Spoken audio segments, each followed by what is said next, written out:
بسم الله الرحمن الرحيم والعاديات ضبحا فالموريات قدحا فالمغيرات صبحا.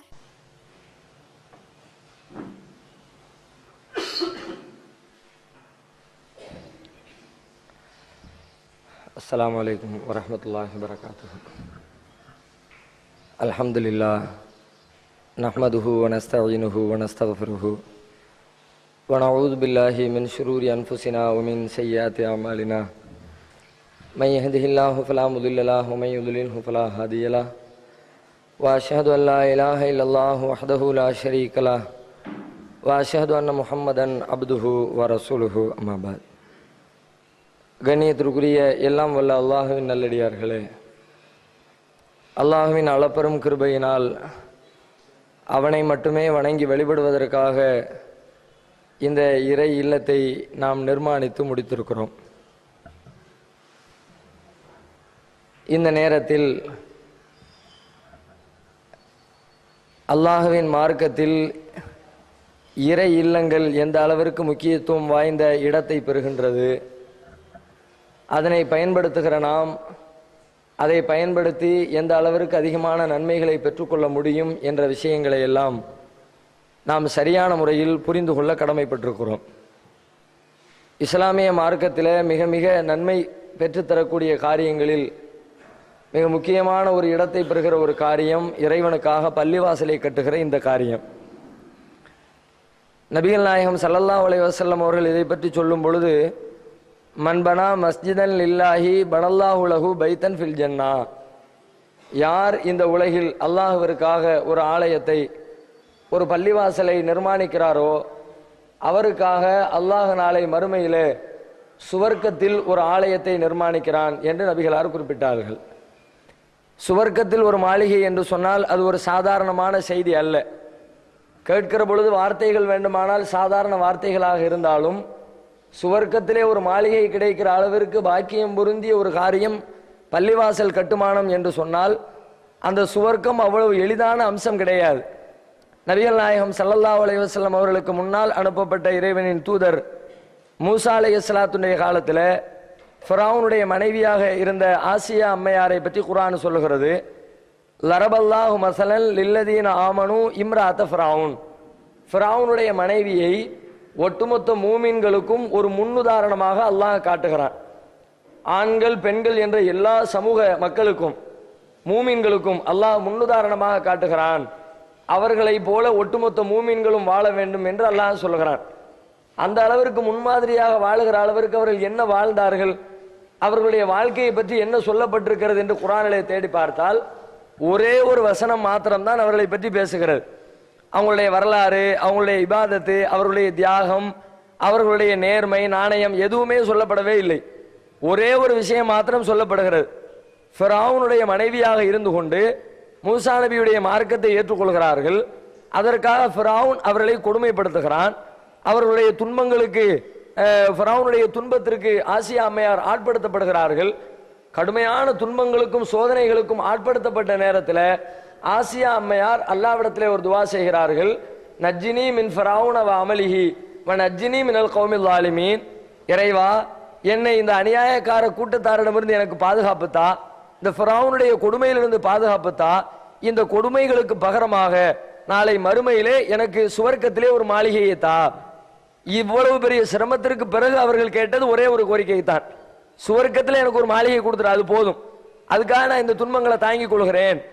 பெரிய துன்பங்களையும் இழப்புகளையும் சந்தித்ததற்கு பிறகு கிடைக்கப்படுகிற ஒரு பாக்கியம் தான் சொர்க்கம் என்பது.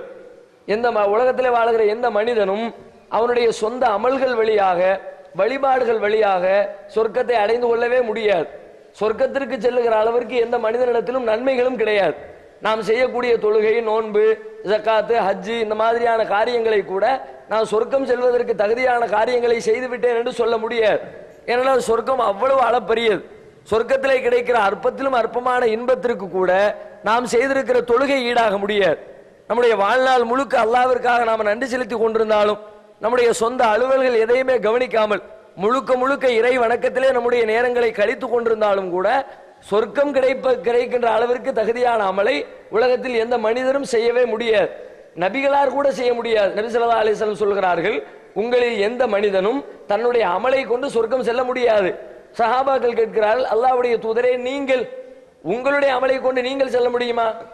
எங்களுடைய அமலை கொண்டு நாங்கள் செல்ல முடியாது. ஏனென்றால் நாங்கள் குறைந்த அமல் செய்கிறோம், எங்களுடைய சொந்த வாழ்க்கைக்கு அதிக நேரத்தை ஒதுக்கி விடுகிறோம். நீங்க அதிகமா இபாதத்து செய்றீங்க. எந்த அளவுக்கு இபாதத் என்று சொன்னால், நபி ஸல்லல்லாஹு அலைஹி வஸல்லம் இரவு நேரத்தில் நின்று வணங்குகிற பொழுது நின்று நின்று நின்று அவருடைய கால் பாதங்கள் எல்லாம் நீர் இறங்கி சுரந்து வீங்கி விடுமா. ஆயிஷா நாயகி கேட்பார்கள், அல்லாஹ்வுடைய தூதரே, ஏன் இவ்வளவு சிரமப்படுறீங்க? லியக்ஃபிர லக்கல்லாஹு மா தகத்தம மின் தம்பிக வ மா தஅக்கர். அல்லாஹ்வோ உங்களுடைய முந்தைய பாவங்களை மன்னித்திருக்கிறான். நீங்கள் இனிமேல் மௌத்தாகிற வரைக்கும் செய்யக்கூடிய பாவங்களை கூட மன்னித்து விட்டதாக உங்களுக்கு வாக்குறுதியும் தந்து விட்டான். உங்களுக்கு அல்லாஹ்வுடைய வாக்குறுதி கேரண்டி உண்மை ஆயிடுச்சு. நீங்க எந்த பாவம் செஞ்சாலும் இனிமே பாவம் எழுதப்பட போறது இல்ல. ஏற்கனவே அல்லாஹ் உங்களை மன்னிச்சுட்டான். இவ்வளவு பெரிய சிறப்பை பெற்றிருக்கிற நீங்க ஏன் இவ்வளவு சிரமப்பட்டு வணங்கணும்? வணக்கம் செய்யறது சொர்க்கத்துக்கு தானே, சொர்க்கம் தான் உங்களுக்கு கன்ஃபார்ம் ஆயிடுச்சே, பிறகு ஏன் இவ்வளவு சிரமப்படுகிறீர்கள் என்று நபிகளாரிடத்திலே ஆயிஷா நாயகி கேட்கிறார்கள். அப்ப நபி ஸல்லல்லாஹு அலைஹி வஸல்லம் சொல்கிறார்கள், அஃபலா அகூன அபதன் ஷக்கூரா, நான் ஒரு நன்றி செலுத்துகிற நல்லடியானாக இருக்க வேண்டாமா? அல்லாஹ் எனக்கு இவ்வளவு செஞ்சான்ல, அவனுக்கு நான் என்ன செஞ்சேன்ற ஒரு கேள்வி நான் கேட்க வேண்டாமா? அவன் வாங்கினது, அவன் கொடுக்கறத மட்டும் நான் வாங்கி கொண்டே இருந்தால், நான் அதற்கு ஒரு பிரதி உபகாரம் கூட செய்யாமல் இருந்தால் ஒரு நன்றியற்ற மனிதனாக மாறி போய் விடுவேனே. நன்றி செலுத்த வேண்டும் என்பதற்காகத்தான் நான் இந்த அளவிற்கு அதிகமாக அல்லாஹ்வை வணங்கி கொண்டிருக்கிறேன் என்று நபிகளார் சொன்னார்கள். அப்படிப்பட்ட அளவிற்கு தன்னுடைய வாழ்க்கை முழுவதையும் இறைவனுக்காக அர்ப்பணித்த நபிகள் நாயகம் ஸல்லல்லாஹு அலைஹி வஸல்லம் சொல்லுகிறார்கள், நான் கூட என்னுடைய அமலை கொண்டு சொர்க்கத்திற்குள் செல்ல முடியாது.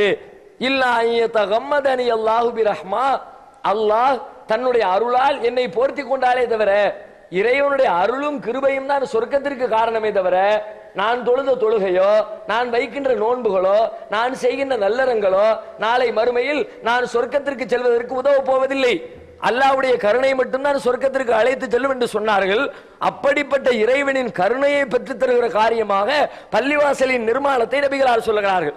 அவ்வளவு சிரமத்திற்கு பிறகு கிடைக்கிற காரியம் அற்பத்திலும் அற்பமான ஒரு காரியம் தான் பள்ளி கட்டுவது என்பது. சிரமங்களோடு ஒப்பிட்டு பாருங்கள், நாம வாழ்க்கையில படுகிற கஷ்டங்களோடு ஒப்பிட்டு பார்த்தால் ஒரு பள்ளியை கட்டுவது அந்த அளவிற்கு சிரமமான காரியம் இல்லை, ஒரு எளிதான காரியம்தான். இந்த எளிமையான காரியத்தை செய்வதன் பிரதிபலனாக உங்களுக்கு சொர்க்கத்திலே மாளிகை கிடைக்கும் என்று சொன்னால், நாம் செய்து முடித்திருக்கிற காரியம் சாதாரண காரியம் இல்லை, மறுமையிலே நமக்கு நன்மையை பெற்று தருகிற காரியம்.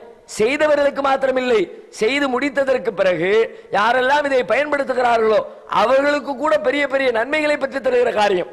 நாளை மறுமையில் நியாய தீர்ப்பு நாளின் பொழுது நபிகளார் சொல்கிறார்கள், சூரியன் மிக பக்கத்திலே கொண்டு வந்து வைக்கப்பட்டிருக்கும், மக்களுடைய உடலிலிருந்து வியர்வை வழிந்து கொண்டே இருக்கும், வெப்பம் தாங்க முடியாமல் வறட்சியினால் மக்கள் எல்லாம் அல்லோல கல்லோலப்பட்டு கொண்டிருப்பார்கள், அங்குமிங்கும் ஓடி அலைந்து கொண்டிருப்பார்கள்.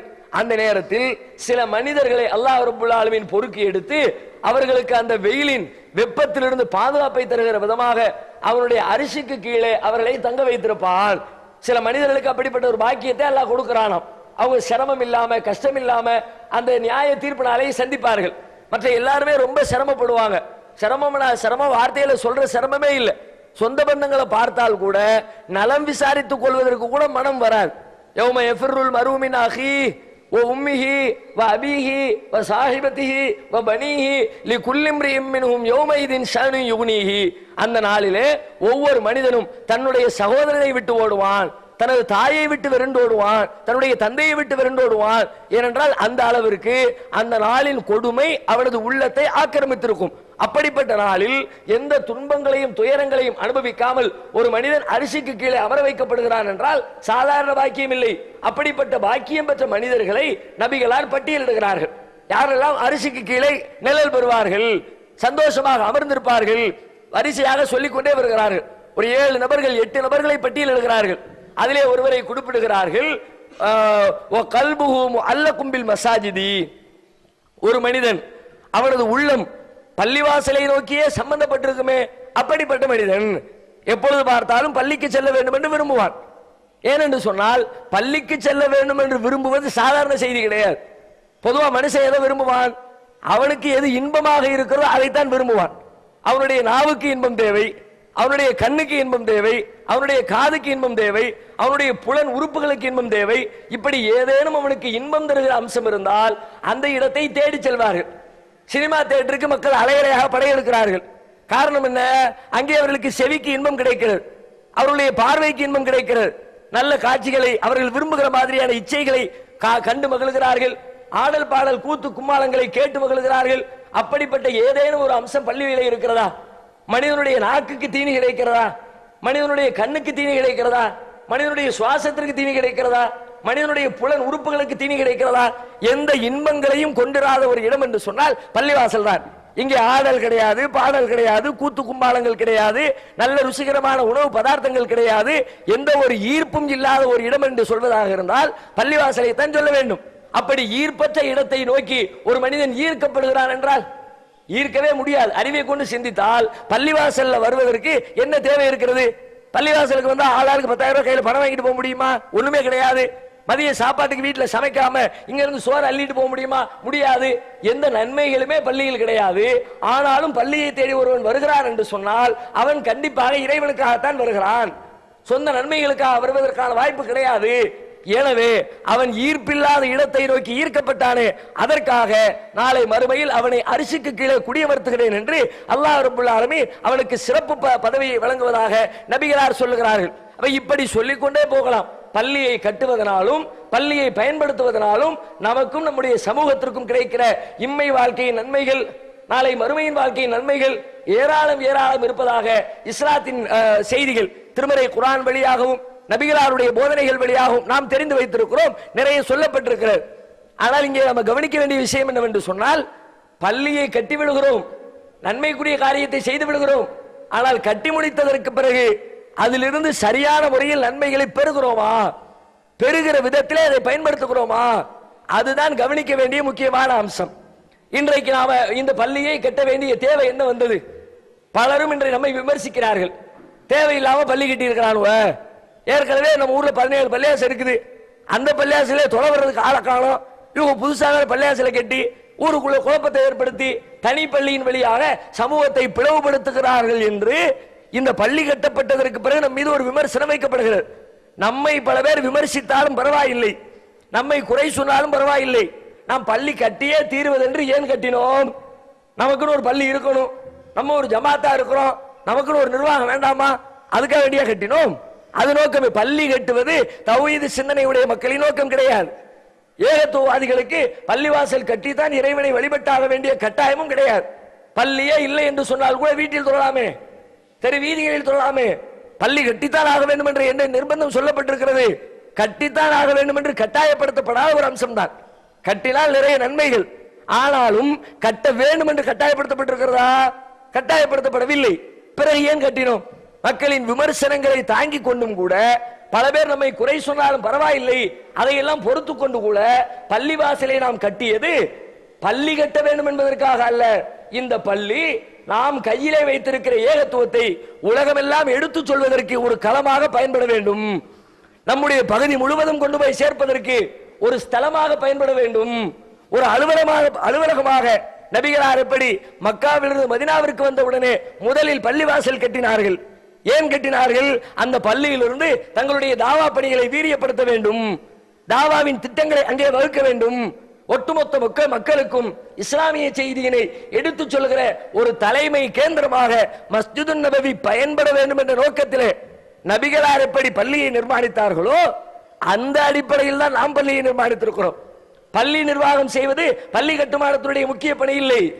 இங்கே கட்டப்பட்டதற்கு பிறகு இதிலிருந்து ஏகத்துவ செய்திகள் நம்முடைய எல்லா பகுதிகளுக்கும் சென்று அடைய வேண்டும், அதுக்கு தான் இந்த பள்ளியை கட்டி இருக்கிறோம்.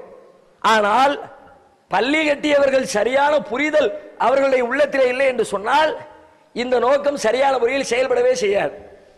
நமக்கு முன்னால் வாழ்ந்த எத்தனை அமைப்புகளை பார்க்கிறோம்.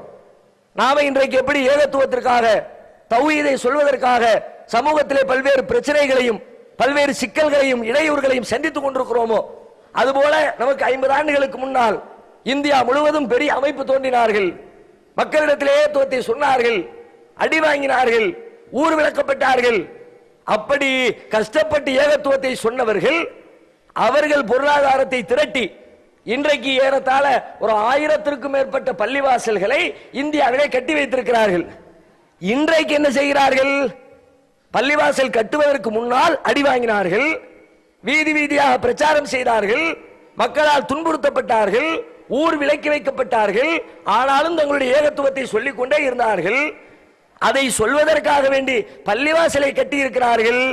ஆயிரக்கணக்கிலே பள்ளி இருக்கிறது, பள்ளிக்கு தலைவர் இருக்கிறார், செயலாளர் இருக்கிறார், இமாம் இருக்கிறார், முஅத்தின் இருக்கிறார், அங்கே பல்வேறு வேலைகள் நடக்கிறது. ஆனால் எதற்காக அந்த பள்ளியை கட்டினார்களோ அந்த தாவா பள்ளி நடக்கிறதா? ஒண்ணு கிடையாது. பள்ளிவாசல ஜும்மா அதோட முடிஞ்சு போச்சு. வார வாரம் வெள்ளிக்கிழமை ஜும்மா பண்ணுகிறார்கள். வேற என்னப்பா பணி? இல்லப்பா பள்ளிவாசல பாக்குறதுக்கே நேரம் சரியா இருக்குது. வசூல் அதுக்கு முந்தைய ரோட்ல நின்று கத்தினியல, பொதுக்கூட்டம் போட்டு தௌஹீதுக்கு வாங்க கூப்பிட்டியல, இன்னைக்கு ஏன் கூப்பிடல? பள்ளிவாசல நிர்வாகம் பண்றதே போதும் போதும் ஆயிருதப்பா. அதுக்கு வரவும் செலவுமே சரியா இருக்குத. அதற்கு சம்பளம் கொடுக்க வேண்டியது இருக்கு, மோதினாருக்கு சம்பளம் கொடுக்க வேண்டியது இருக்கு, கரண்ட் பில் கட்ட வேண்டியது இருக்கிறது. நிர்வாகிகளுடைய வேலை பள்ளிவாசலை நிர்வகிப்பதோடு அவருடைய வட்டம் சுருங்கி விடுகிறது. அதே போல இந்த பள்ளிவாசலும் ஆகும் என்று சொன்னால் அப்படி ஒரு பள்ளியே தேவையில்லையே. ஏன் ஊர்ல பள்ளியே இல்லையா? தொழுவுறதுக்கு பள்ளி தேவையில்லை முடிவெடுக்கலாம். அப்ப அந்த வேலையை இதற்கு பிறகு சிறப்பாக செய்ய வேண்டும். இதுவரைக்கும் சிரமத்தோடு செய்தோம், நமக்கு என்று ஒரு இடமில்லாத நிலையிலும் கஷ்டப்பட்டு செய்தோம். இப்பொழுது நமக்கென்று ஒரு தலைமையகம் உருவாகிவிட்டது. ஏற்கனவே நாம் செய்து வந்த பணிகளை இன்னும் சிறப்பாக இன்னும் வீரியத்தோடு நாம் செய்ய வேண்டும் என்று உள்ளத்திலே உறுதி எடுக்க வேண்டிய கட்டத்தில் நாம் நின்று கொண்டிருக்கிறோம். அதைவிட முக்கியமாக சிந்திக்க வேண்டிய விஷயம் என்னவென்றால், இந்த காரியத்தை சிறப்பாக செய்ய முடியுமா? அதுக்கு எதுவும் இடையூறுகள் வருமா? நிறைய இடையூறுகள் வரும். ஷைத்தானிய சிந்தனைகள் பல்வேறு வடிவங்களில் நம்முடைய பிரச்சாரத்தை இதற்கு முன்பு இருந்ததை விட இதற்கு பின்னால் குறைப்பதற்கு நிறைய வாய்ப்புகள் உண்டு. உதாரணமாக சொல்வதாக இருந்தால், பள்ளிவாசல் கட்டுவதற்கு முன்பு வரை நமக்கு இந்த சமூகத்திலே இந்த ஊர்ல இருந்த மதிப்பு மரியாதை என்ன? ஒரு மதிப்பும் இருக்காது, ஒரு மரியாதையும் இருக்காது. அவனும் ஊருக்கு 10 பேர் இருக்கானுப்பா, இவனெல்லாம் ஒரு ஆளா, அவனெல்லாம் கூப்பிடுவா, உதாசீனப்படுத்தி கொண்டே இருப்பார்கள். பள்ளியை கட்டி ஜும்மாவுக்கு ஒரு 500-1000 பேர் தொழ ஆரம்பிச்சு இதுக்குன்னு ஒரு மகல்லா உருவாகி இதுக்குன்னு சில வேலைகள் ஆயிடுச்சுன்னு வச்சுக்குவோம், மற்ற பள்ளிவாசல் நிர்வாகிகளுடைய பார்வை நம்ம மீது திரும்பும். ஊருக்குள்ள ஒரு பிரச்சனை, அவங்களையும் கூப்பிடுங்கப்பா, ஒரு ஜமாத் இருக்காங்கல்ல, அங்கீகாரம் கொடுப்பார்கள். நேற்று வரைக்கும் அங்கீகாரமே இருந்திருக்காது, நம்மளை யாரும் மதிச்சிருக்க மாட்டார்கள், நம்மை பற்றி விமர்சித்துக் கொண்டே இருப்பார்கள். பள்ளிவாசல் வந்ததற்கு பிறகு நமக்கென்று ஊரிலே ஒரு அங்கீகாரம் வழங்கப்பட்டு விடும். பிரச்சனைக்கு நம்மை அழைப்பார்கள், நம்மை கூப்பிட்டு நம்ம இடத்துல கருத்து கேட்பார்கள். அவர்களும் நம்முடைய பள்ளிக்கு வருவார்கள், நீங்களும் எங்க பள்ளிக்கு வாருங்கள் என்று சொல்வார்கள். இப்பதான் ஷைத்தான் லேசா ஆயிட்டு பார்ப்போம். நேற்றைக்கு வரைக்கும் எப்படி பேசணும் தெரியுமா?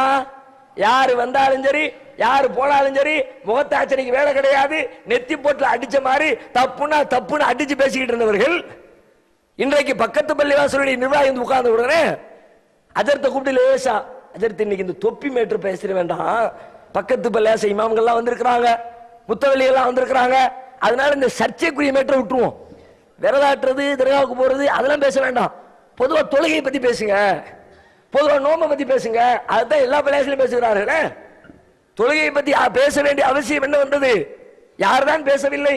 முஸ்லிம் சமூகத்திலே கட்டப்பட்டிருக்கிற பள்ளிவாசலில் எந்த பள்ளிவாசல்ல தொலை வாங்கன்னு பேசல, ரசூலுல்லாஹ் சொன்ன மாதிரி தொழுவுங்கன்னு சொல்றதுக்கு தானே ஆள் இல்ல.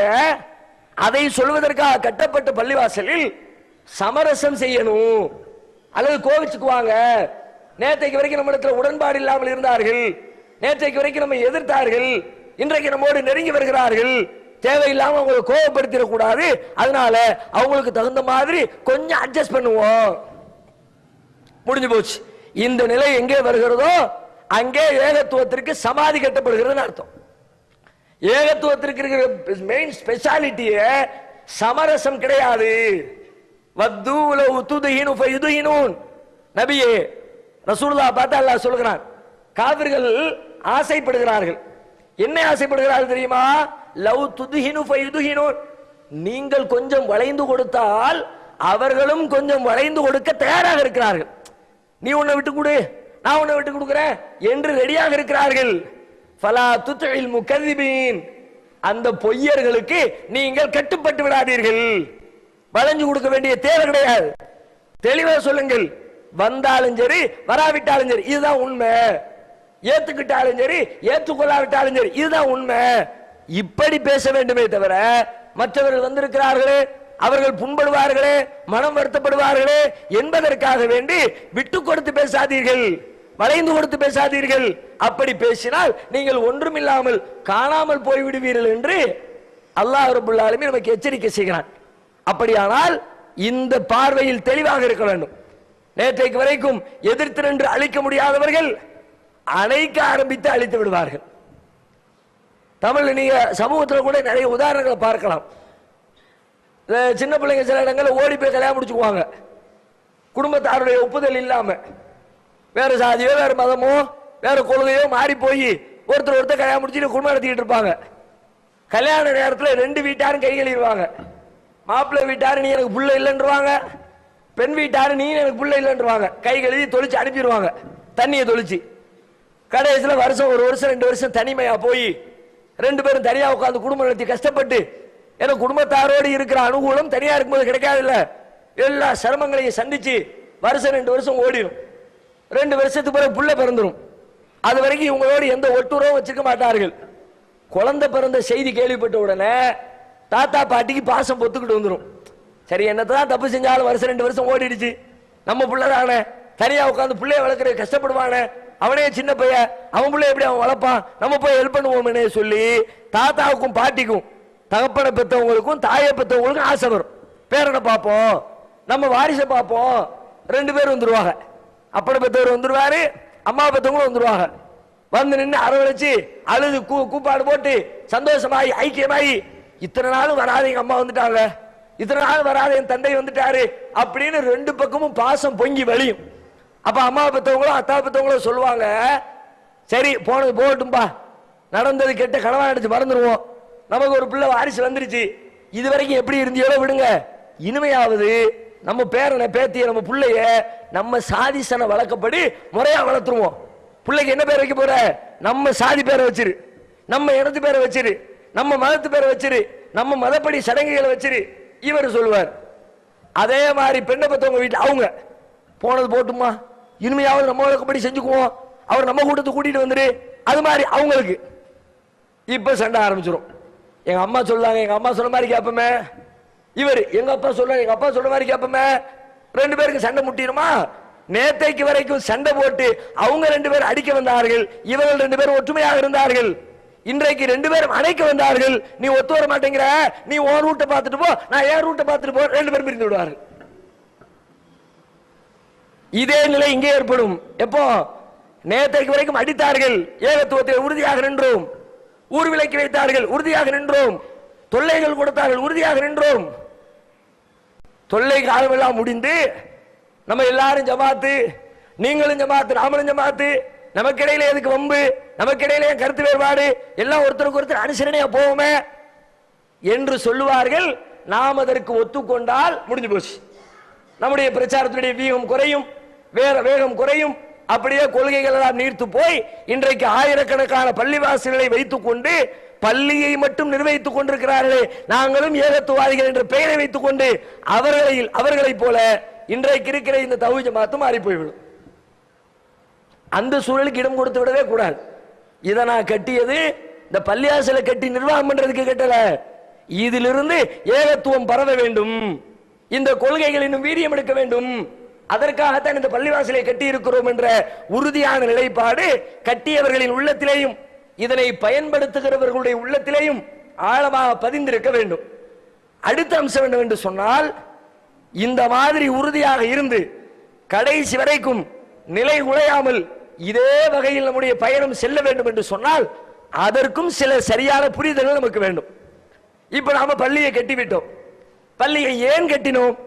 இத்தனை பள்ளிவாசல்கள் இருக்கிற ஊரிலே புதிதாக ஒரு பள்ளி கட்ட வேண்டிய தேவை என்ன வந்தது என்று சொன்னால், பள்ளி கட்டப்படுகிறது, ஆனால் பள்ளி என்றால் எப்படி இருக்க வேண்டும் என்று அல்லாஹ் சொன்னானோ அப்படிப்பட்ட பள்ளிவாசல்களை தேடி பார்க்க முடியவில்லை.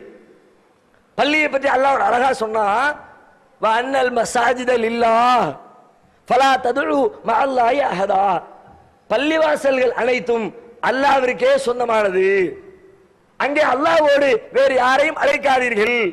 இது பள்ளிக்காக அல்லாஹ் சொன்ன இலக்கணம். பள்ளி அனைத்தும் அல்லாஹ்விற்குரியது. இந்த இலக்கணத்தை எல்லா பள்ளிவாசலையும் புரிஞ்சிருக்கிறார்களா? பள்ளிவாசல் அல்லாஹ்வுக்குரியதுன்னா என்ன அர்த்தம்? ஒருத்தர் பள்ளிவாசல் கெட்ட இடம் கொடுத்திருக்கலாம், பள்ளிவாசல் கெட்ட நிலம் கொடுத்திருக்கலாம், பள்ளிவாசல் கெட்ட கட்டுமான பொருட்கள் கொடுத்திருக்கலாம், பள்ளிவாசலை ஒட்டுமொத்தமாக அவரே கட்டி கொடுத்திருக்கலாம். பள்ளிவாசல் என்று கட்டி முடிக்கப்பட்டு விட்டால் அதிலே அவருக்கும் அந்த பள்ளிக்கும் எந்த சம்பந்தமும் இல்லை. நிர்வாகம் செய்யலாமே தவிர பள்ளிக்கு சொந்தக்காரராக முடியுமா? சொந்தக்காரராக முடியாது. சொந்தக்காரன் அல்லாஹ்தான். அல்லாஹ்தான் சொந்தக்காரன் என்று சொல்ல அதனுடைய பொருள் என்ன? சொந்தக்காரன் வச்சதுதான் சட்டம், நிர்வாகம் பண்ற வச்சது சட்டம் கிடையாது. ஒருத்தர் எவ்வளவு பெரிய கம்பெனிக்கு வேணாலும் நிர்வாகியா இருக்கலாம், ஓனர் என்ன சொல்றாரோ அதைத்தான் கம்பெனிகளை இம்ப்ளிமெண்ட் பண்ணணுமே தவிர மேனேஜராக இருக்கிற காரணத்தினால் கம்பெனிகளுடைய சட்ட திட்டங்களை வகுக்கிற அதிகாரம் மேனேஜருக்கு வழங்கப்படுவதில்லை. இப்போ ஊர்ல இருக்கிற பள்ளியெல்லாம் இப்படிதான் இருக்குதா? பள்ளிவாசல் என்று சொன்னால் அல்லாஹ்வுக்கு சொந்தம், அல்லாஹ் தான் சட்டம் போடுவான், அல்லாஹ் போட்ட சட்டத்தை நாங்க இந்த பள்ளிவாசலை நடைமுறைப்படுத்துவோம் என்று படுத்துகிறார்களா? அல்லாஹ் சொல்கிறான் பள்ளி அல்லாஹ்வுக்குரியது, எனவே பள்ளியில அல்லாஹ்வை தவிர வேற யாரையும் அழைக்காத, ஷிர்க் வைக்காத என்று அல்லாஹ் சொல்கிறானே. இப்படித்தான் எல்லா பள்ளியும் இருக்கிறதா? எல்லா பள்ளிவாசல்களிலேயும் ரபியுல் அவ்வல் மாதம் வந்துவிட்டால் மௌலூது ஓதுகிறார்கள். அது என்ன மௌலூது? அல்லாஹ்வை அழைக்க வேண்டிய இடத்திலே நபிகளாரை அழைத்துக் கொண்டிருக்கிறார்கள். அல்லாஹ் இதைத்தானே செய்யாதேன்னா செய்கிறாங்களே. அப்ப என்ன அர்த்தம்? அல்லாஹ் சொன்னது இருக்கட்டும்பா, பள்ளி என் பள்ளி இல்ல, நாளை கட்டி இருக்கிறேன், நாளை நிர்வகிக்கிறேன், அல்லாஹ் சொன்னதுக்கு பின்னாடி போடு, நான் சொன்னதா இங்க சட்டம். பள்ளிவாசலே போர்டு வைக்கிறார்கள், இங்கே 4 மதுஹபுகளை பின்பற்றாதவர்கள் பள்ளிக்கு வரக்கூடாது. அல்லாஹ் அப்படி சொல்லலையே. அல்லாஹ் தொழுகிற எல்லாரும் பள்ளிவாசலுக்கு வாங்க அல்லாஹ் சொல்லி இருக்கிறானே. அல்லாஹ் சொன்னது குப்பையில போடு, நான் தான் நிர்வாகி, நான் சொல்றேன் இங்க சட்டம். செய்கிறார்களா இல்லையா? அப்படியானால் என்ன அர்த்தம்? பள்ளிவாசல் அல்லாஹ்வுக்குரியது என்பதை அவர்கள் புரியவில்லை. புரிந்திருந்தாலும் கூட அல்லாஹ்வுக்குரியதை போல அந்த பள்ளியை அவர்கள் நிர்வாகம் செய்யவில்லை. பள்ளியில் அமர்ந்து கொண்டு எல்லாம் சொல்ல வேண்டும், அல்லாஹ் என்னத்தை சொல்லணும்னு கட்டளையிட்டு இருக்கிறான் அதை சொல்லணும், அதைத்தான் சொல்லுகிறாரா? இங்கே சென்ற வார ஜும்மாவிலே பக்கத்து பள்ளியிலே பேசுகிறார்கள், புதிதாக பள்ளி கட்டி இருக்கிறார்கள், அது பள்ளிவாசலே கிடையாது, குழப்பம் பண்றாங்க, வித்தியாசமா பாங்கு சொல்றாங்க, வக்து வர்றதுக்கு முந்தையே பாங்கு சொல்லி மக்கள் மத்தியில் குழப்பத்தை ஏற்படுத்துகிறார்கள் என்றெல்லாம் பள்ளியிலே நின்று கொண்டு ஜும்மா மேடையிலே இமாம் உரை நிகழ்த்துகிறார். என்ன ஆதாரம்? வக்து வர்றதுக்கு முந்தைய சொன்னமா? எந்த வக்து எப்படி பாங்கு சொல்லப்பட்டுச்சு? வக்து வந்ததுக்கு பிறகு பாங்கு சொல்லணும்ன்றதுக்கு தான் வக்து நேரமே எழுதி போட்டு வச்சிருக்கிறோம், அதைத்தான் முறையா ஃபாலோ பண்றோம். ஆனால் அவர்களுக்கு பிடிக்கவில்லை என்ற காரணத்தினால் அவர்களாக சுயமாக பள்ளியே இல்ல, பள்ளிக்கு போகாத, பள்ளியுடைய அந்தஸ்துக்கு கிடையாது, குழப்பம் பண்றாங்க. எதை சொல்ல வேண்டும்? அல்லாஹ் எப்படி இப்படி ஒரு இலக்கணத்தை சொல்லி இருந்தால் சொல்லுங்கள். இன்னும் சொல்வதாக இருந்தால் இங்க இருக்கிற பள்ளிவாசல் எல்லாம் ஹனஃபி மதுஹப் பள்ளிவாசல், அதனால வக்து வர்றதுக்கு முந்தைய பாங்கு சொல்லிட்டாங்க, நம்ம குறை சொல்றாங்கல்ல. இதே ஆலிம்கள் ஷாஃபி மதுஹப் பள்ளிவாசல்களை பள்ளிவாசலாக ஏற்றுக்கொள்கிறார்கள். ஷாஃபி மதுஹப் பள்ளிவாசல் எப்ப பாங்கு சொல்லுவாங்க? ஹனஃபி மதுஹப் பள்ளிவாசல்ல அசருடைய பாங்கு 4:45 சொல்லப்பட்டால் ஷாஃபி பள்ளிவாசலில் 3:45 சொல்லப்படுகிறது. நாம எந்த நேரத்தில் சொல்றோமோ அதே நேரத்தில் தான் ஷாஃபி பள்ளியிலும் சொல்லுகிறார்கள். அப்ப அதை மட்டும் ஏத்துக்கிறீங்களா, இதை ஏத்துக்க மாட்டேங்கிறிய? அப்ப மனமுரண்டு அல்லாஹ் சொன்ன சட்டத்தை சொல்வதை விட தங்களுடைய விருப்பத்திற்கு எதிராக இருந்தால் எதையும் பள்ளியில் சொல்லலாம் என்பதை தவிர இவர்கள் செய்யக்கூடிய காரியம் என்ன? அப்படியானால் இப்படிப்பட்ட எதிர்ப்புகளுக்கு மத்தியில, விமர்சனங்களுக்கு மத்தியில இந்த பள்ளியை அல்லாஹ்வுடைய பள்ளியாக, அல்லாஹ்வை மட்டுமே வணங்குகிற பள்ளியாக, அல்லாஹ்வை தவிர வேறு யாரையும் அழைக்கப்படாத ஒரு பள்ளியாக கடைசி வரைக்கும் கொண்டு செல்ல வேண்டும் என்று சொன்னால் நாம் செல்லுகிற பாதை எப்படிப்பட்ட பாதை என்பதிலே நமக்கு தெளிவு இருக்க வேண்டும். நாம பள்ளிவாசலை கட்டி நிர்வாகம் பண்ணக்கூடிய பாதை ஒரு மலர் படுக்கை இல்லை, ரொம்ப ஈஸியான காரியம் இல்லை, ரொம்ப சிரமமான காரியம். அல்லாஹ்வை வணங்கணும்னு சொல்றது வேணுமானால் ஈஸியா இருக்கலாம், அல்லாஹ்வை தான் வணங்குவேன்னு உறுதியா நின்று பாருங்க, சாமானியமான வேலையே கிடையாது. நபிகள் நாயகம் ஸல்லல்லாஹு அலைஹி வஸல்லம் காலத்துல மதீனாவில் இருந்து மக்காவிற்கு வருகிறார்கள். ரசூல் தான் மக்காவில் வாழ்ந்துகிட்டு இருக்கிற காலகட்டம். மதீனா வாசிகள் இடத்துல ரசூலுல்லாஹ் இஸ்லாத்தை சொல்றாங்க, இஸ்லாத்தை ஏத்துக்குங்களேன், கொள்கை கோட்பாடுகளை எல்லாம் சொல்லுகிறார்கள். மதீனாவில் இருந்து வந்தவர்களுக்கு பிடித்து போய்விட்டது, நாங்க ஏத்துக்கிறோம், அப்ப பையத்து பண்ணுங்க. ரசூலுல்லாஹ் கையை நீட்டி கைகளுக்கு மேல கைகளை வச்சு உறுதிமொழி கொடுப்பாங்க. நீங்க சொல்ற மாதிரி நாங்க கட்டுப்பட்டு நடப்போம்னு சொல்லுவாங்க. ரசூலுல்லாஹ் எல்லாத்தையும் சொல்லி முடிச்சுட்டாங்க. நான் அல்லாஹ்வுடைய தூதரை ஏத்துக்குங்க, அல்லாஹ் ஒருத்தரை தான் வணங்கணும்னு ஒத்துக்குங்க, எல்லாத்தையும் ஏத்துக்கிட்டேங்கன்ட்டாங்க. கையை நீட்டி பையத்து பண்றதுக்கு முன்னாடி ஒரு சஹாபி எந்திரிச்சு கையை பிடிச்சி நிப்பாட்டிட்டார். யார? மதீனாவாசிகளை. எப்பா அவசரப்பட்டு பையத்து செய்றீல, அவர் என்ன சொன்னாரு உங்களுக்கு புரிஞ்சுச்சா? புரிஞ்சுத? அவர் அல்லாஹ்வுடைய தூதர்னு சொல்லி இருக்கிறாரு, அல்லாஹ் மட்டும் தான் வணங்கணும்னு இருக்கிறாரு, இறைவனுக்கு இணை கற்பிக்க கூடாதுன்னு சொல்லி இருக்கிறாரு, அதான் புரிஞ்சிருச்சா? இது புரிஞ்சிருச்சு, ஆனா இத சொன்னா என்ன நடக்கும்னு புரிஞ்சுச்சா? அடுத்த கேள்வி கேட்கிறார். இதை சொல்லிடுற அல்லாஹ்வுடைய தூதர்னு சொல்லிட்டு சும்மா போயிட முடியாது. இவரை அல்லாஹ்வுடைய தூதர் என்று ஒத்துக்கொண்டால் இதனால் ஏற்படக்கூடிய விளைவுகள் என்ன தெரியுமா? உங்கள் ஊரிலே உங்களால் மதிக்கப்படுகிற பெரும் பெரும் தலைவர்களுடைய பிடர்களில் உங்களில் வாழ்க்கையை கொண்டு நீங்கள் வெட்ட வேண்டியது வரும். தயாரா? அது எங்க வெட்ட வேண்டியது வருது? இவர் அல்லாஹ்வுடைய தூதர்னு சொல்றா, எதுக்கு நான் என் தலைவர் வெட்டணும்? அவர் சொல்ல வெட்ட வேண்டியது வரும். இவர் அல்லாஹ்வுடைய தூதர் ஒத்துக்கிட்டா ரிசல்ட் அது. ஏன்? அந்த தலைவன் இவரை தலைவர் ஒத்துக்க மாட்டான், இவரை தூதர் ஒத்துக்க மாட்டான், இவருக்கு எதிராக சண்டைக்கு வருவான். அப்ப நீ இவருக்கு பக்கபலமா நிக்கணும். உன்னுடைய நண்பர்களோடு, உன்னுடைய உறவினர்களோடு, உங்களுடைய தலைவர்களோடு நீங்கள் சண்டையிட்டு அவர்களை கொலை செய்ய வேண்டிய சூழல் ஏற்படும். அதற்கு நீங்கள் தயாரா? உடனே இவர் கேட்கிறார், இவ்வளவு பிரச்சனை இருக்குதா? ஆமா, யோசிச்சு பார்த்தா கரெக்ட் தான் வரும். அடுத்து கேட்கிறார், அல்லாஹ்வுடைய தூதரே சரி அதற்கும் நாங்கள் தயார், அதை செய்தால் எங்களுக்கு என்ன கிடைக்கும்? ரெடி, உங்களுக்கு தூதரை ஏத்துக்கிறோம், நீங்க சொன்ன மாதிரி நடக்கிறோம், எல்லாம் ஓகே, அப்படி நாங்க செஞ்சா எங்களுக்கு என்ன கிடைக்கும்? இவர் கேட்கிறார், பையத்து பண்ண வந்தவர் கேட்கிறார். அப்ப நபிகளார் சொல்கிறார்கள், வலக்குமுல் ஜன்னா, உங்களுக்கு சொர்க்கம் கிடைக்கும். வேற ஒன்னையும் சொல்லல. உங்களுக்கு அதிகாரம் கிடைக்கும், பதவி கிடைக்கும், எம்எல்ஏ சீட்டு கிடைக்கும், அமைச்சரா போட்டுவோம், ஒரு பஞ்சாயத்து கிடையாது. இதையெல்லாம் நீங்கள் செய்தால் உங்களுக்கு சொர்க்கம் கிடைக்கும். மறு பேச்சு இல்ல. ஒருத்தர் கை வைக்க, அடுத்தவர் கை வைக்க, அடுத்தவர் கை வைக்கிறார், அத்தனை பேரும் பயிற்சி செய்கிறார்கள். அப்ப நாம இன்றைக்கு இங்க ஏகத்துவ பள்ளிவாசலை கட்டி இருக்கிறோம், அல்லாஹ்வை மட்டுமே வணங்குவோம், அல்லாஹ்வின் சட்டத்தை மட்டுமே சொல்லுவோம், அவனுக்கு எதிராக எதையும் இங்கே அங்கீகரிக்க மாட்டோம், அதற்கு எதிராக யுத்த பிரகடனம் செய்வோம் என்று கொள்கை முடிவெடுத்தால் நம்முடைய ஜமாத்து தலைவர்களை எதிர்க்க வேண்டியது வரும், சொந்த பந்தங்களை எதிர்க்க வேண்டியது வரும், பிரச்சனைகளை சந்திக்க வேண்டியது வரும். நாம செல்லுகிற பாதை இந்த பாதை என்ற புரிதல் உங்களுக்கு இருக்க வேண்டும். இப்படித்தான் போறோம்னு தெரிஞ்சுக்கிட்டு போனா கடைசி வரைக்கும் இதுவே போய்கிட்டே இருப்போம். நம்ம போற ரூட் இப்படி இருக்கும்னு தெரியலன்னு வச்சுக்குவோம், பள்ளியாசல கட்டியாச்சு, பொறுப்பு ஓட்டாச்சு, தலைவர் செயலாளர் நம்மளையும் கூப்பிட்டு பேசுவாங்கப்பா அப்படின்னு நமக்கு பள்ளியாசல போய் போலீஸ் ஸ்டேஷன்ல உட்கார்ந்தா அப்படி துண்டத்துக்கு போட்டுக்கிட்டு நான் ஜமாத்து தலைவர் வந்திருக்கேன்னு கணச்சுக்கிட்டு பேசலாம்னு நினைச்சா முடியாது. முள்படுக்கை, நீங்கள் செல்லுகிற பாதை கல்லும் முள்ளும் நிறைந்திருக்கிற கொடுமையான பாதை. வெற்றிகரமாக கடந்து சென்றால் சொர்க்கம் உண்டு. இத தெரியாம ரூட்ல இறங்கிட்டீன்னு வச்சுக்குவோம், அவ்வளவுதான், 2 மாசம் கூட வண்டி போகாது, ரிட்டர்ன் ஆயிரும்.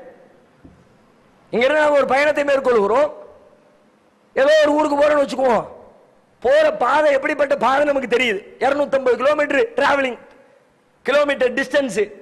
போற வழியில ஒரு கடை இருக்காது, ஒரு பெட்டி கடை இருக்காது, ஒதுங்குறதுக்கு ஒரு மரம் இருக்காது, சாப்பிடுறதுக்கு ஹோட்டல் இருக்காது, ஒரு வீடு வாசல் ஒண்ணுமே இருக்காது என்று முதலிலே தெரிந்திருந்தால் பயணத்தை கிளப்புகிற பொழுது எப்படி கிளப்புவோம்?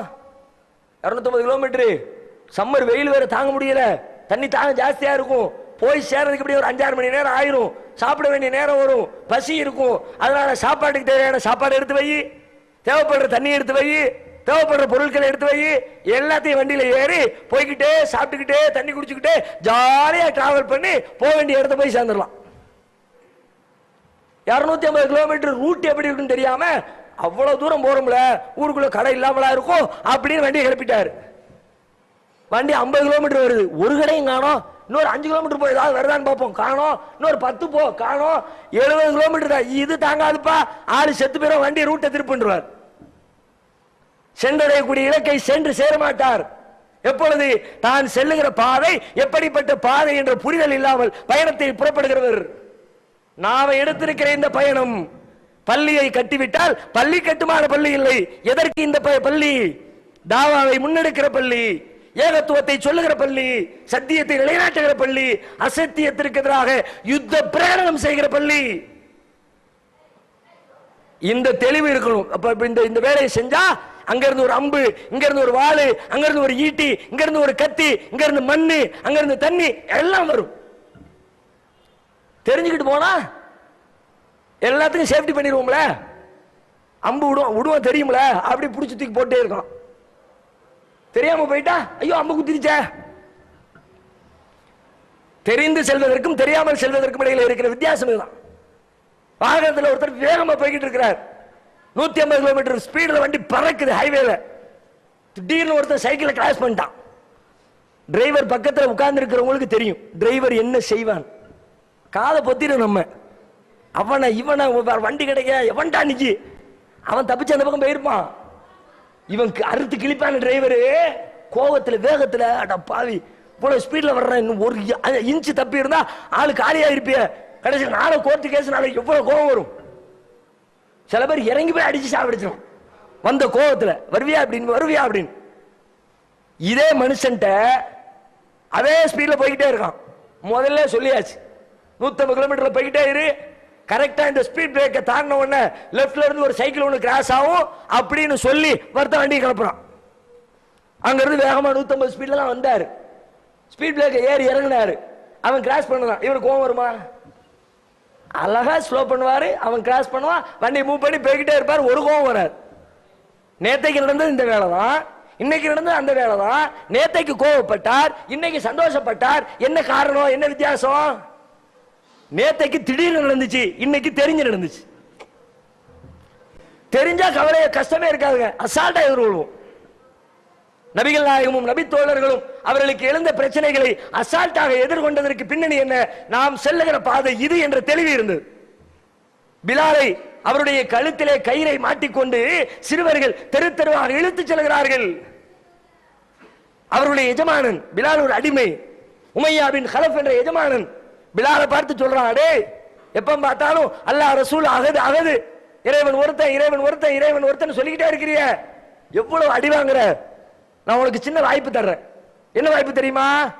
நீ மாத்திரம் முஹம்மத ஒரு தடவை திட்டீர் போதும். அவனா ஒரு மனுஷனா அப்படி சொல்லிவிடு போ. உன்னை நான் வேதனைப்படுத்தலப்பா, விட்டுறேன். அகது அகதுன்னு சொல்லிக்கிட்டே இருக்கிறீ, விட்டுறேன். பிலால் பதில் சொல்கிறார், காடுகளிலும் மேடுகளிலும் கயிறு கட்டி இழுத்து செல்லப்பட்டு மேனியெல்லாம் ரத்தம் தோய்ந்து கிழிந்து தொங்கிக் கொண்டிருக்கிற நேரத்தில் பிலால் சொல்லுகிறார், உமையாவே நான் சொல்லுகிற வார்த்தை உனக்கு வெறுப்பை தருகிறது. அகது அகது என்று சொல்லுகிறேன், அதுவே உனக்கு வெறுப்பை தருகிறது. தெரிந்து கொள், என்னுடைய வார்த்தையில் இதை விட உன்னை வெறுப்பேற்றுகிற ஒரு வார்த்தை இருந்தால் அந்த வார்த்தையைத்தான் நான் சொல்லுவேனே தவிர நீ விரும்புகிற வார்த்தையை நான் சொல்லவே மாட்டேன். எப்படி அவரால் சொல்ல முடிந்தது? இவன் இப்படி செய்வான், அடிப்பான், இஸ்லாத்துக்கு வந்து கொடுமை நடக்கும் தெரிந்து கொண்டார். அதனால் அவர்களுடைய எதிர்ப்புகளை எல்லாம் அசால்ட்டாக எதிர்கொண்டார். அபூபக்கர் சித்திக்கப்படாத கஷ்டங்களா, நபிகளாருக்கு கொடுக்கப்படாத துன்பங்களா, நபி தோழர்கள் சந்திக்காத சிரமங்களா, எப்படி அந்த சிரமங்களை எளிதாக அவர்களால் கடக்க முடிந்தது? நம்ம போற ரூட்டு இதுன்னு தெரிஞ்சுக்கிட்டாங்க. அதே போல இன்றைக்கு நாம் செல்லக்கூடிய ரூட்டு எந்த ரூட்டு, என்ன பிரச்சனை, என்ன எல்லாம் வரும். இதுதான் கிடையாது, நினைச்சு பார்க்க முடியாத துன்பங்களை தருவார்கள். விமர்சனத்தால் கொச்சைப்படுத்துவார்கள், அசிங்கப்படுத்துவார்கள். அதுவெல்லாம் படுத்துவான்னு தெரிஞ்சுக்கிட்டு வாங்க. செல்லுகிற பாதை இந்த பயணம் அன்னல் மசாஜிதில் இல்லா, பள்ளி என்பது அல்லாஹ்வுக்குரியது, அங்கே அல்லாஹ்வை தவிர எவரையும் வணங்க மாட்டோம் என்ற கொள்கையிலே இன்ஷா அல்லாஹ் இறுதி நாள் வரை இந்த பள்ளி நீடித்து நிற்கும். அந்த புரிதல் இல்லாமல் நம்முடைய பயணத்தை துவக்கினால் 10ஓட 11 அத்தோடு இது ஒண்ணு முடிஞ்சு போச்சு. அடுத்த மாசமே எல்லா கூத்துக்களும் அரங்கேற ஆரம்பித்து விடும், எல்லா பிதஅத்துகளும் அரங்கேற ஆரம்பித்து விடும். அதிலிருந்து அல்லாஹ் நம்மை காப்பாற்றுகிற விதத்திலே நம்முடைய உள்ளத்தை தயார் செய்து கொண்டு நம்முடைய பயணத்தை துவக்குவோம். அல்லாஹ் ரப்பல் ஆலமீன் நம் அனைவருக்கும் அதற்குரிய நல்லருளை தந்தருள் புரிவானாக. வாஹிர் தஅவானா அல்ஹம்துலில்லாஹி ரப்பில் ஆலமீன். ரப்பில் ஆலமீன் வஸ்ஸலாத்து வஸ்ஸலாமு அலா காத்திமில் அன்பியாஇ வல் முர்சலீன். அன்பிற்குரிய சகோதர சகோதரிகளே, ஜும்மாவுடைய தொழுகைக்காக நம்முடைய அலுவல்களை எல்லாம் ஒதுக்கி வைத்துவிட்டு ஒவ்வொரு வாரமும் பள்ளிவாசலில் வந்து கூடிக்கொண்டிருக்கிறோம்.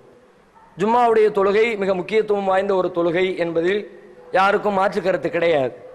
இந்த தொழுகையை பற்றி நபிகள் நாயகம் ஸல்லல்லாஹு அலைஹி வஸல்லம் அவர்கள் சொல்லுகிற பொழுது, ஜும்மாவுடைய தொழுகைக்காக யார் விரைந்து வருகிறாரோ, அதுவும் பள்ளிவாசலில் முதலாக அடைகிறாரோ, அவர் அல்லாஹ்விற்காக ஒரு ஒட்டகத்தை அறுத்து குர்பானி செய்தால் என்ன நன்மையை பெற்றுக் கொள்வாரோ அந்த நன்மையை அவர் அடைவார். அடுத்தடுத்து வருகிறவர்கள் குறைந்த நன்மைகளை அடைந்து கொண்டே இருப்பார்கள். எதுவரை என்று சொன்னால், இமாம் மிம்பரிலே ஏறுகிற வரைக்கும் உங்களுக்கு அதிகப்படியான நன்மைகள் வழங்கப்பட்டு கொண்டே இருக்கும். முதல் நபர் ஒட்டகம் என்று சொன்னால் அடுத்தவர் மாட்டுக்கு வருவார், அதற்கு அடுத்து ஆடு நன்மையை பெறுவார், அதற்கு பிறகு கோழி நன்மையை பெறுவார், அதற்கு பிறகு முட்டை நன்மையை பெறுவார். இப்படியே குறைந்து மெம்பரிலே இமாம் ஏறுகிற வரைக்கும் உங்களுக்கு அதிகப்படியான போனஸ் மதிப்பெண்கள் கொடுக்கப்படும். ஜும்மாவுடைய மதிப்பெண் எப்ப வந்தாலும் கிடைச்சிடும். ஜும்மாவுடைய 2வது ரக்காத்துல ருக்குல வந்து சேர்ந்து கொண்டா கூட கிடைக்கும். ருக்குவையும் மிஸ் 2வது ரக்காத்து ருக்குவை மிஸ் பண்ணா தான் ஜும்மாவே உங்களுக்கு கிடைக்கலன்னு அர்த்தம். அது வரைக்கும் உங்களுக்கு ஜும்மாவுடைய நன்மை கிடைக்கும். ஆனால் அதிகப்படியான நன்மைகளை பெற வேண்டும் என்று சொன்னால் அதுக்கு என்ன வழினா, இமாம் மெம்பர்ல ஏறக்கு முன்னாடி வரணும். நாம எப்படியும் ஜும்மாவுக்கு வரத்தான் போகிறோம். ஆனாலும் நம்முடைய வேலை இருக்குது, அந்த வேலை இருக்கு, இந்த வேலை இருக்குது என்று சொல்லி நேரம் தாழ்ந்து இமாம் மெம்பரிலே ஏறியதற்கு பிறகு வந்து சேர்கிறோம். அந்த பழக்கங்களை எல்லாம் மாற்றிக்கொண்டு நன்மையை பெறுவதற்கு முயற்சிக்கிற நாம் முடிந்தவரை அதிகபட்ச நன்மைகளுக்காக பாடுபடுவோம். ஒரு தொழிலை செய்யறோம்னா தொழில என்ன எதிர்பார்க்கிறோம்? 50,000 ரூபாய் முதலீடு போட்டா 5 லட்சம் ரூபாய் லாபம் கிடைக்காதுன்னு யோசிக்கிறோம்ல.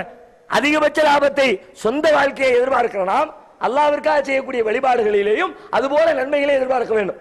அப்படி எதிர்பார்க்கிற மக்களாக ஒவ்வொரு வார ஜும்மாவிலும் இமாம் மெம்பரிலே ஏறுவதற்கு முன்னால் வந்து கூடி அமர்ந்து அதிகபட்ச நன்மைகளை பெறுவதற்கு முயற்சிக்க வேண்டும். அல்லாஹ் ரப்பல் ஆலமீன் அப்படிப்பட்ட நன்மக்களாக நம் அனைவரையும் ஆக்கி அருள் புரிவானாக.